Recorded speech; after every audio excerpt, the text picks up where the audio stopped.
আজকে হলো বৈশাখ মাসে শেষ মঙ্গলবার, আর আজকে হচ্ছে মঙ্গলচণ্ডীর পুজো। বাড়িতে কিন্তু প্রতি মঙ্গলবারই পূজা হয়েছে বৈশাখ মাসে, তো আজকেও হয়েছে।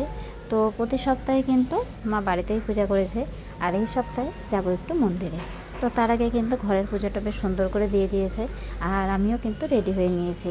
আর মন্দিরে যাচ্ছি বলে আজকে কিন্তু শাড়ি পরেছি। আমার বুড়িও কিন্তু দেখো খুব সুন্দর করে সেজেছে, আর সাথে কিন্তু অনেকগুলো ক্লিপও করেছে। তো এই ক্লিপগুলো কিন্তু ওকে জ্যোতি লাগিয়ে দিয়েছে, জ্যোতি ওকে রেডি করে দিয়েছে আজকে। শাড়িটা যখন বের করেছিলাম তখন কিন্তু বুঝতে পারিনি যে শাড়িটা নতুন ছিল, পরে বের করার পরে দেখি যে না, শাড়িটা নতুন আছে। তো যাই হোক, নতুন শাড়ি পরে নিলাম। আর লাল হলুদ শাড়ি আমার কিন্তু ভীষণ ভালো লাগে, বিশেষ করে সুতির শাড়ি যদি লাল হলুদ হয় আমার কিন্তু খুব ভালো লাগে। বলা চলে অন্য কোনো কালারের শাড়ি আমার হয়তো নেইও। যে কোনো পূজা পারপাসে বা বাড়িতে কোনো ছোটোখাটো অনুষ্ঠান হলে আমি কিন্তু বাড়িতে সুতির শাড়ি পরে থাকি।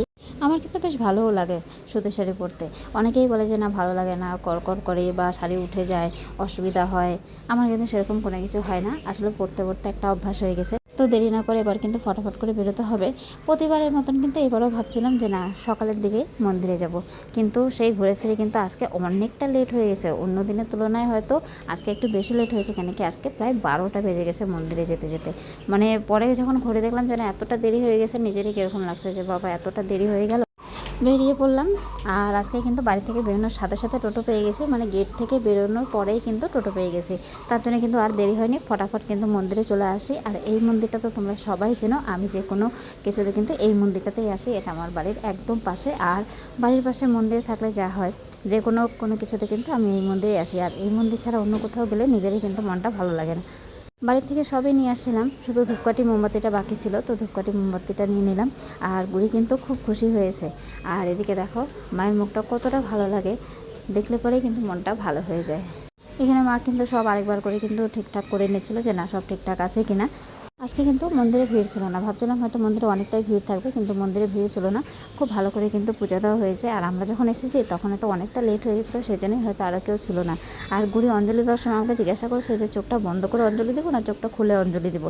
তা আমি ওকে বলছি চোখটা বন্ধ করেই অঞ্জলি দাও। আরও বারবার করে চোখটা মিটমিট করেছে। তো পুজো শেষ করে ঠাকুরকে ধূপকাঠি দিয়ে দিলাম। আর গুড়ি কিন্তু বাড়ি থেকেই কিন্তু ঘটিটা নিয়ে আসছিলো যে বোমভোলেকে জল ঢালবে।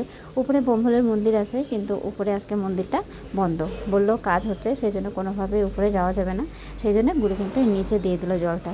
ঠাকুর কিন্তু সব জায়গায় সমান, সেই জন্য কিন্তু গুড়ি এখানেই কিন্তু জলটা ঢেলে দিল। আর গুড়ি কিন্তু বোমভোলেকে খুব ভালোবাসে, বোমভোলের কিন্তু অনেক বড় ভক্ত। এই ছোট্ট থেকে কিন্তু গুড়ি জল ঢালা শুরু করেছে আমার সাথে। ও যখন শুনলো যে উপরে মন্দিরটা বন্ধ, তখন ওর মনটা একটু খারাপ হয়ে গেছিলো। তাই আমি বললাম যে না, এখানেও কিন্তু বোমভোলে আছে, এখানেও তুমি জল ঢালতে পারবা। তো ও কিন্তু খুব খুশি হয়ে এখানে জল ঢাললো। এই যে দেখো, জল ঢালা কিন্তু গুড়ির কমপ্লিট হয়ে গেছে। আর জল ঢালতে পেরে দেখো কতটা খুশি হয়ে গেছে। ও মন্দিরে আসার কথা শুনলেই শুধু বলে যে বোমভোলেকে জল ঢালবো তাহলে। আজকে কিন্তু গুড়ির একটা নতুন আবদার ছিল, সেটা হচ্ছে মন্দিরের বাইরে যারা বসে থাকে তাদেরকে দেখে গুড়ির খুব কষ্ট হচ্ছে। তো গুড়ি আমাকে বলছে মা, আমাকে কিছু পয়সা দাও, আমি সবাইকে দিব, সবাই অনেক কষ্টে আছে। তার জন্য ও দেখো আমার কাছ থেকে কিছু পয়সা নিয়ে সবাইকে দিল। তো আমারও কিন্তু জিনিসটা বেশ ভালো লাগলো যে না, গুড়ি অন্যের দুঃখটা কিন্তু বুঝতে পারছে যে না, অন্যের কতটা কষ্ট হচ্ছে, দুঃখ হচ্ছে, সেজন্য ও কিন্তু সাহায্য করতে গেছে। তো আমিও আমার সামর্থ্য মতন যতটুকু সম্ভব হয়েছে দিয়েছি। পরে বাড়িতে ফেরার সময় একটুখানি বাজার করে নিয়েছিলাম, পটল নিয়েছি, সাথে পনির নিলাম, কেন কি আজকে নিরামিষে পনিরটা হলে রান্নার অনেকটাই চাপ কমে যায়। তারপরে কিন্তু বাড়িতে এসে পাঁচালিটা পরে নিয়েছিলাম, কেন কি মন্দিরে যাওয়ার আগে কিন্তু পাঁচালিটা পরা হয়নি। এখানে পুজো দিয়ে ওখানে কমপ্লিট করে পুজো করে তারপরে বাড়িতে এসে পাঁচালিটা পরে নিলাম। এবার কিন্তু পুজো সম্পন্ন করে চাটা খাবো, তারপরে কাজ শুরু হবে।